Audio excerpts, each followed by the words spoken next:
Central university భూముల అమ్మకాన్ని రాష్ట్ర ప్రభుత్వం వెంటనే ఆపాలని, సెంట్రల్ యూనివర్సిటీలో పోలీసుల నిర్బంధాన్ని నిలిపివేయాలని, అక్రమంగా విద్యార్థి నేతలపై పెట్టిన కేసులు ఎత్తివేయాలని డిమాండ్ చేస్తూ సిపిఎం జనగామ జిల్లా కమిటీ ఆధ్వర్యంలో జిల్లా కేంద్రంలోని బస్టాండ్ చౌరస్తా అంబేద్కర్ విగ్రహం ఎదుట ప్లకార్డులు పట్టుకుని ప్రభుత్వానికి వ్యతిరేకంగా పెద్ద ఎత్తున నినాదాలు చేస్తూ నిరసన కార్యక్రమం నిర్వహించారు. ఈ కార్యక్రమానికి సిపిఎం జనగామ పట్టణ కార్యదర్శి జోగు ప్రకాష్ అధ్యక్షత వహించగా ముఖ్య అతిథిగా సిపిఎం జిల్లా కార్యదర్శి వర్గ సభ్యులు రాపర్తి రాజు పాల్గొని మాట్లాడారు.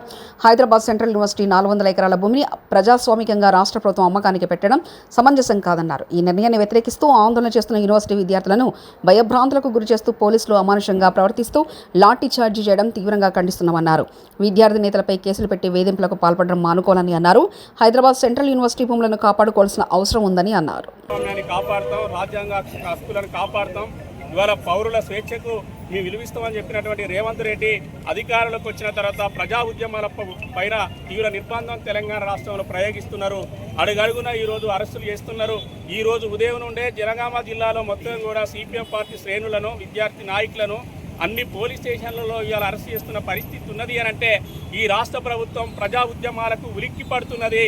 రేవంత్ రెడ్డికి ఖబర్దారని చెప్తా ఉన్నాం. హైదరాబాద్ సెంట్రల్ యూనివర్సిటీ భూములు రేవంత్ రెడ్డి సొత్తు కాదు, ఇది ఇవాళ కాంగ్రెస్ ప్రభుత్వ సొత్తు కాదు. ఈరోజు విశ్వవిద్యాలయాలకు ఇప్పుడిప్పుడే అణగారిన వర్గాల పిల్లలు ఈరోజు ఎస్సీ, ఎస్టీ, బీసీ, మైనార్టీ సామాజిక తరగతులు ఈరోజు సెంట్రల్ యూనివర్సిటీ లాంటి విశ్వవిద్యాలయాల్లోకి అడుగు పెడుతున్న క్రమంలో ఆ భూములను కాజేయడం కోసం కుట్ర చేస్తున్నారు. దీన్ని సిపిఎం వ్యతిరేకిస్తూ ఉన్నది. ఈరోజు ప్రైవేటీకరణ విధానాల్లో భాగంగానే ఇవాళ యూనివర్సిటీ భూములను లాక్కోవడం కోసం, బహుళ సంస్థలకు అప్పచెప్పడం కోసం ఇవాళ ప్రయత్నం చేస్తున్నారు. దీన్ని తీవ్రంగా సిపిఎం పార్టీ ఖండిస్తున్నది.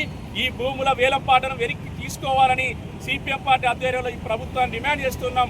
రానున్న కాలంలో ఈ ప్రభుత్వ నిర్బంధానికి వ్యతిరేకంగా, ఈ నిర్ణయానికి వ్యతిరేకంగా పెద్ద ఎత్తున ప్రజా ఉద్యమాలను సిపిఎం నిర్వహిస్తుందని, ఈ వెంటనే ఈ ప్రభుత్వం వెనక్కి తగ్గాలని, ప్రజా ఉద్యమాలపైన పోలీసు నిర్బంధాన్ని ఆపాలని ఈ సందర్భంగా ప్రభుత్వానికి హెచ్చరిక చేస్తూ ఉన్నాం.